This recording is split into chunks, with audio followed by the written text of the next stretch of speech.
The ethical Sufi, however, hovers between law and love till he finds the fulfillment of all laws in the expansive affectionateness of his heart. A certain Sufi followed to the very letter all the diverse injunctions of his faith, Islam, and yet a vision of God was not vouchsafed to him.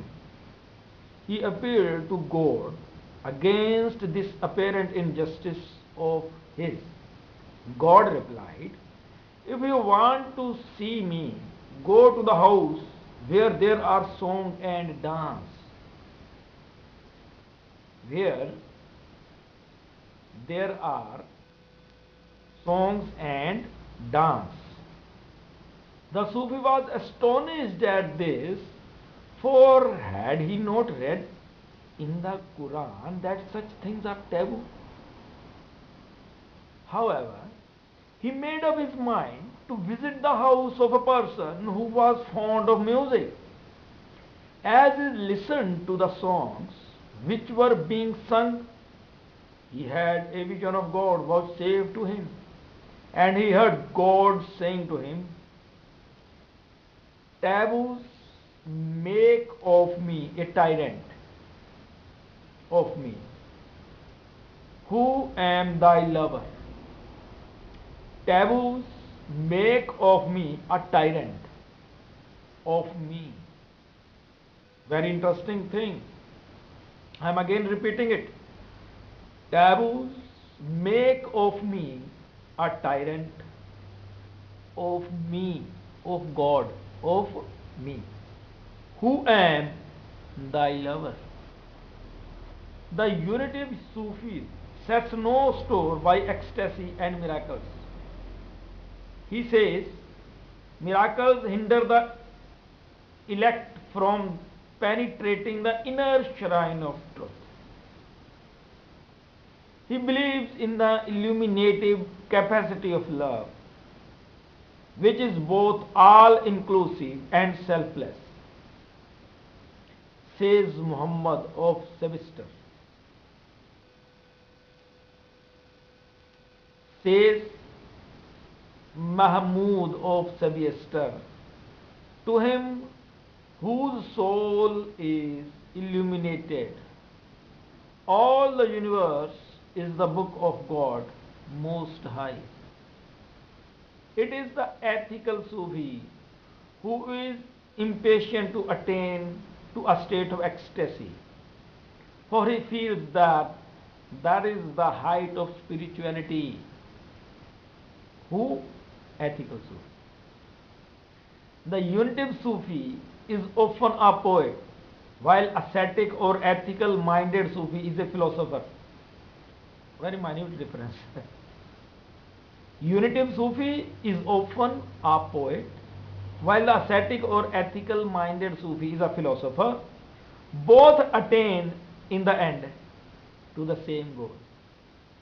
Both attain in the end to the same goal, namely of realization of the one in the many, but through different avenues of approach, which may be illustrated by an anecdote.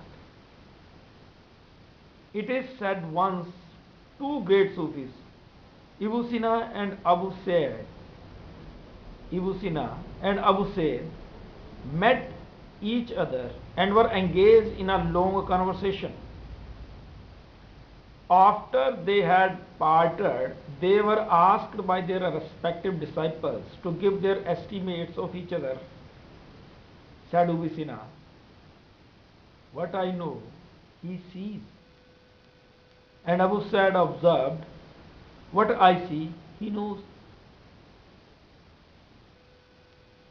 Great. One said, "What I know, he sees." The other said, "What I see, he knows." Whatever be the avenues of approach, one fact cannot be controverted, that the little or lower self is kept in the shade once a man has realized the truth of unity. He has passed from the stage, it is I, to it is thou. It is, he passed from the stage, it is I, to it is thou, means you. And yet his self has not been annihilated. It has merely lost its edge of isolation and aggressiveness. In the words of Shah Latif, the gain has become an, or the use of English alphabets, the small I has lost its dot and become capital I. Identity. The small I has lost its dot and become a capital I. The seeker has passed on from fana to vaka, from absorption by self to absorption into self, from absorption by self to absorption into self, by self to into self.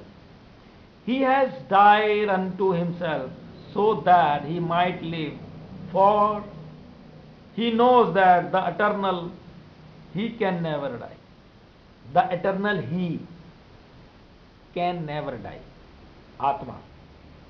Says Rumi in a passage of exquisite beauty, I died from the mineral and become a plant. I died from the plant and reappeared in an animal. I died from the animal and become a man. Wherefore then should I fear? When did I grow less by dying?